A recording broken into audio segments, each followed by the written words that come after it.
Hi, it's Jonna, the CEO of Cali. We're an organic tampon subscription service, and we are here at Naturna Institute talking with Dr. Christina Burns.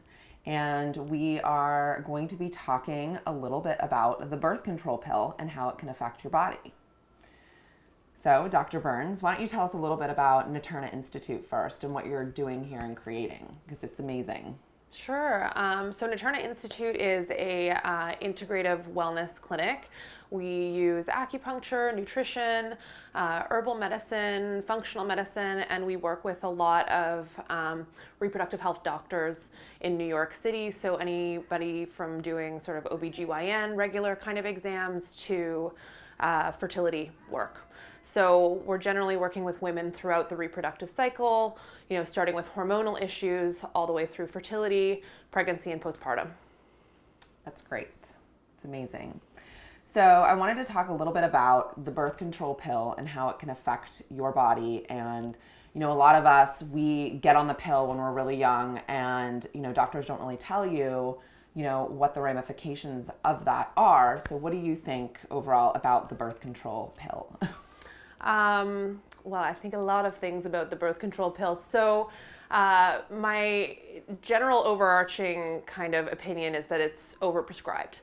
I find that GYNs prescribe it for pretty much every single thing that a woman can face. Like besides just obviously trying to not get pregnant, which is totally understandable, women are put on it in their early teenage years, sometimes as early as, when they first get their period, to control heavy periods, painful periods, acne, irregular cycles, anything related to hormone imbalances throughout the cycle, so headaches or anything like that. And the problem is that, these women go on the birth control pill and it's kind of like a Band-Aid for the time that they're on it. And then when they come off, say 10, 15 years later, or maybe just a few years later, the problem remains. Well, it's funny you say that because that is exactly what happened to me. I was put on the birth control pill at the age of 15. I had no idea that there could be any of these negative ramifications. And then when I started to educate myself on it, then I realized, okay, I need to get off of this, especially if I want to eventually get pregnant. What are your thoughts on how the birth control pill can affect fertility and stuff like that? And for me, when I got off of it, I also had horrible side effects. I mean, it took me about 3 to 4 months for kind of some of those side effects to clear up. So what do you think about that and all the side effects associated with it and the infertility? Right. So most of the time when I see issues with women coming off the birth control pill, it's women that had pre-existing issues. Okay. And so those will just really come back and sometimes worse than they were beforehand. Also, there are cases of women with low ovarian reserve, meaning lower egg count or just lower sort of what we call fertility profile or fertility numbers. And then the birth control pill will have suppressed their ability to produce their own hormones. Wow. And then it's really hard to get their cycle going again. I have a clear bias because of, what we do at the clinic, but I find acupuncture, herbal medicine, functional medicine to be very good for regulating the cycle afterwards. But my, general advice to people is to give a lot of time between coming off the birth control pill and trying to get pregnant so that it's less stressful. So I would say like minimum 6 months, but more like a year if possible. And there are some women that just get pregnant right away off the after they come off the birth control pill, but there are tons of women who struggle. And as you experienced, you can have some really bad symptoms. And people don't expect that. Like some women that have gone on the birth control to control acne, when they come off the birth control pill, they are complete pizza face again. Right. That was one. I mean, I didn't do it for acne, but I did notice that I was starting to break out because my hormones were just completely out of whack. Yeah. Well, how do you feel about, there's all these other, birth control methods too, like the ring and the shot. And a lot of these methods stop women from having their period. So I have some of my friends that are like, oh, well, I don't need Cali tampons because I don't get my period. I'm like, no, that's actually really bad for you. So can you talk a little bit about that and just kind of educate, our customers about those effects and how it's actually not good for you? Yeah, I mean, the any of those forms of birth control pill are really suppressing our natural rhythm. And so when you're suppressing the natural rhythm of things, you're really not going to have a great hormonal balance. And we all know if hormones are out of whack, really our lives can be hell. Yeah. You may not experience it at the time that you're on these things, or you may experience subtle things that you're not relating to that form of birth control. Like, for example, mood disorders can become very, very bad on any of these forms of birth control. You're depleting a lot of nutrients from your body because these forms of birth control like basically just leach nutrients. So supplementation of various vitamins is actually quite essential.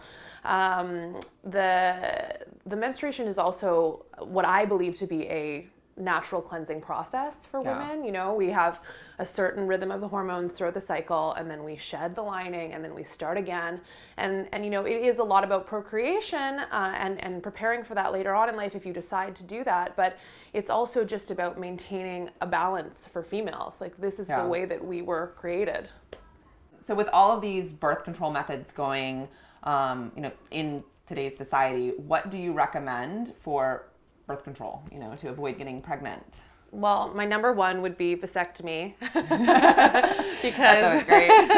Well, I just feel like women already take on a lot, so I'm like, let's just outsource some of that. I agree with you on that. But you know, I do believe learning about one's cycle is really the most powerful thing in controlling conception, or like in terms of learning about your fertility or learning about how to not get pregnant.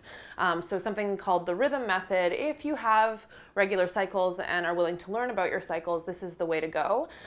So what that is basically like you monitor your cycle in various ways, whether it be through taking your temperature, like a BBT chart, and you'll see the temperature changes as you put it into the chart. Like, you take your temperature in the morning, every day you put it into an app, and then it develops a pattern. When your temperature changes, that's when you're going to ovulate, basically. So you'll know that that's your fertile period. You either don't have sex during that time, or you use a condom or some other type of contraception. So with the rhythm method, you can either use the old school kind of temperature taking, or there are new things that you can buy now, like watches, like the bracelets. Well, I think that's a very interesting point, because I think a lot of the times we come up with, you know, pills to take instead of, like, for me, I never thought about, oh, well, you know, tracking your ovulation is only if you're trying to get pregnant. But you don't really think about that could actually be a very healthy way to track not getting pregnant as well, because a lot of people don't realize it's really hard to get pregnant. When I see all these things on television of all these girls, like, having kids when they're in high school and all this stuff, you're just like, how much sex are they having? Right.